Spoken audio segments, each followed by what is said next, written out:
Periuk kecil di bagian bawah daun tanaman ini bukan kantung biasa. Bagian daun tanaman Nepenthes ini menyimpan enzim yang akan melarutkan serangga yang masuk ke dalam.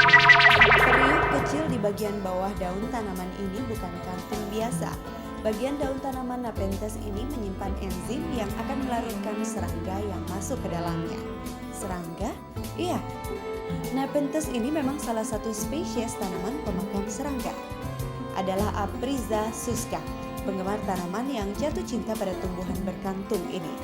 Perkenalannya dengan Nepenthes dimulai pada tahun 1992. Ketertarikannya pada Nepenthes sempat terlupakan saat ia menjalankan usaha pembiakan tanaman hias. Ya dulu waktu ibu saya punya restoran di dekat Ramaya, ya ada masalah gitu, di restoran itu banyak lalat. Ya, mikir, ada tanaman pemakan serangga kan. Nah, ya saya carilah kembali dan ya rencananya buat menangkap lalat, tapi ya setelah keliling-keliling ke beberapa tempat ternyata nggak ada yang jual. Koleksi pertama yang dimilikinya adalah Nepenthes ventrata yang berkantung banyak, Nepenthes truncata, dan Rafflesiana yang merambat. Dibantu Pipin, sang istri, pria 32 tahun ini pun mulai mengembangbiakan si pemakan serangga di kediamannya di daerah Ciderum, Bogor. Pengembangbiakan tanaman ini cukup mudah, bisa melalui biji atau kultur jaringan. Apriza juga menyilangkan jenis-jenis kantung semar yang dimilikinya. Biji yang sudah disemai dan berkecambah dipindahkan ke pot-pot kecil. Media tanam yang digunakan adalah campuran sekam bakar dan serbuk sabut kelapa atau kokopit. Media ini mampu mengikat banyak kandungan air, tetap lembab tapi tidak basah. Agar tumbuhnya optimal, kantung semar ini butuh banyak suplai sinar matahari dan media tanam yang lembab. Ini disesuaikan dengan habitat aslinya di hutan.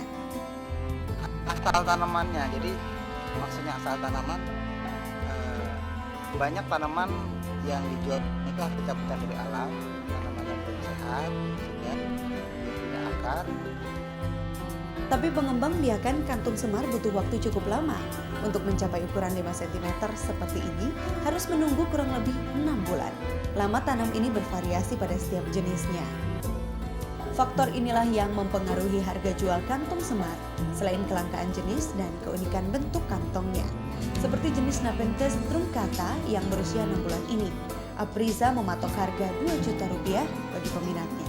Spesies Nepenthes yang diambil dari Filipina ini, kantungnya bisa mencapai ukuran panjang 40 cm.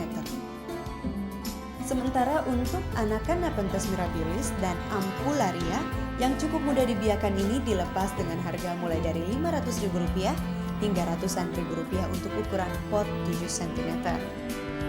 Keunikan bentuk dan sifat kantong semar memang menjadi daya tarik tersendiri bagi para penggemar tanaman. Seperti Sri Purbayani yang datang mencari Nepenthes untuk melengkapi koleksi di rumahnya. Bentuknya lucu, jadi antik sekali ya, kayak kantong gitu tapi kok berdiri gitu. Jadi saya memang penggemar juga. Selain Nepenthes, Apriza juga membiarkan tanaman karnivora lain seperti Dionea atau Venus flytrap. Dengan sensor pada permukaan daunnya, Dionea mendeteksi serangga yang bergerak di dekatnya dan hap! Daun pun menutup. Daun akan kembali membuka setelah serangga selesai dicerna, sekitar 1 minggu kemudian. Secara garis besar ada 2 jenis tanaman karnivora. Karnivora aktif seperti Dionea ini. Dia akan mengatur jika ada serangga yang bergerak di dekat daunnya. Dan yang satunya lagi adalah karnivora pasif, seperti Nepenthes yang satu ini. Dia tidak bergerak tapi akan menjerat serangga dengan cairan yang ada di dalam kantungnya. Intarisari Gading, Agus Munzir, Bogor, Jawa Barat.